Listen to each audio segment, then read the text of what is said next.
For those of you that dabble in proof coinage, the answer is pretty clear.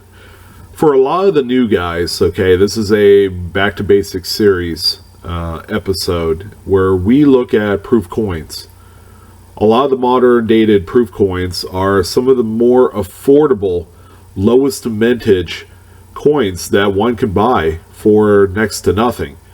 You could easily purchase a silver proof coin from the 60s, or any clad coin from the 70s, 80s, 90s for anywhere from $1 or $2 a piece. And that could be a dime, a quarter, even $0.50 would fit in that mold. And I know when I was younger, I used to buy a lot of proof coins because I think they were the neatest thing. They looked nothing like the traditional business strike coins that you see come out pocket change, where it's either filthy dirty or they're new but they're satiny. They didn't have the mirrored finish to them.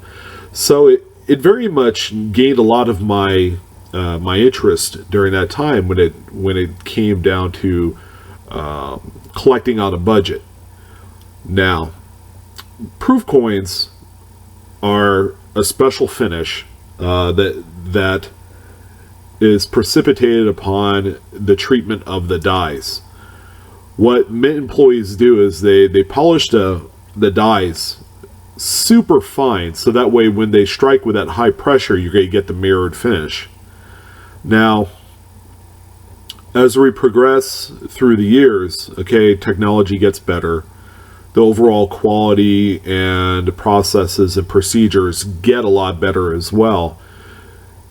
And in turn, we find coins much like the 1993 example in this comparison shoot, to where you have the deepest, darkest, blackest mirrored fields, and you have this really pretty frosted features. And some would say, well, why doesn't my old coins look like that? Well, some of them have. In fact, they're pretty rare. Some of them are uncommon, but you get into coins of the 50s and 60s that were made into proofs, and they're coins out of the first run of for the dies. The first run of coins from that set of dies would feature some really nice cameo contrasting, which is what the frosting is called, technical term wise, cameo effect. And they're just absolutely hard to find. You could search maybe 100 proof sets of one date, and less than 2% of that set of 100 would have a deep cameo coin in there. So I think it's important to understand how the cameo frosting is applied to the die. If you were to kind of test it out for yourself, you take it like that 1993, you grab a really nice magnifier, sometimes something 8 times and higher in magnification, and you look at the surfaces of the frosting, you will notice that it's really just a fine pebbly field. So what the mint does is they take that field area, they cover it up, make sure it's protected. The devices like George Washington's profile bust, the motto, Liberty, the date, the mint mark, and even the edge, as you can see from the mock-up with the arrows on here. And they'll sandblast that down into really fine, so that way when the coins are struck at high pressure, the fine pebbly surfaces as a result of the sandblasting process will produce the frosty features of a coin.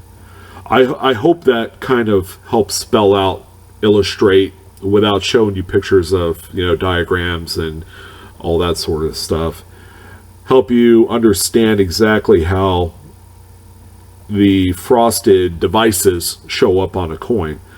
Now, as a die is is being used, and the more coins it produces, the pebbly surfaces of the devices of the dies begin to wear down to the point where it's going to become so flat that it's going to look mirrored.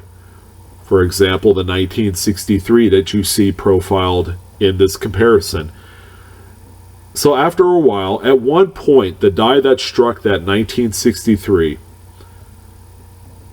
the first time around, had the super pebbly fields and created really phenomenal looking frosted cameo. Now that that set of dies has struck maybe perhaps 25 to 50,000 coins, the constant pressure on the planchets will wear down the pebbles, the pebbly fields of, not the fields, but the pebbly surfaces of the devices, again flattening them. And that's how you find coins with a full mirrored finish, even on the devices, and you also find coins with the frosted devices, much like the later dated stuff. Now again, technology is a lot better.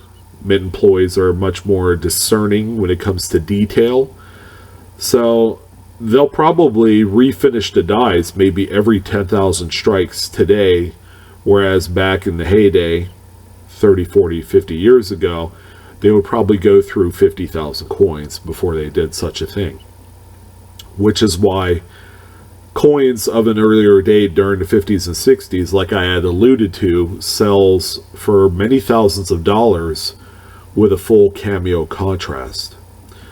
So something to keep in mind when you guys are searching some of those proof sets. This is exactly how a cameo is made, and this is how a cameo looks after a while. And yeah, nothing wrong with a little value and some low priced proof sets. They make for a great treasure hunt for sure. And any young numismatist, coin collector, I encourage you to go down this route to find some really neat specimens and coins that you could sell to refund your collecting passion, or maybe some other things. But it's really cool. I've enjoyed doing this myself. I've been doing it for years, cherry picking proof sets, and there's a truckload of them still out there to have yet to be gone through. So I hope you guys enjoyed this video. Again, it's back to basics. We're looking at cameo finish on proof coins. What is it? And if you guys have questions, please don't hesitate to either leave a comment. If not me, one of the other people who are well knowledgeable on coins will chime in, or you could go onto a forum site like cointalk.com, coincommunity.com. A lot of experts on there as well. Just go ahead and build a profile, and then go ahead and type away some questions that you may have. But in any event, you guys have a fantastic evening. Thank you for joining me yet again. Blue Ridge Silverhound out. See ya.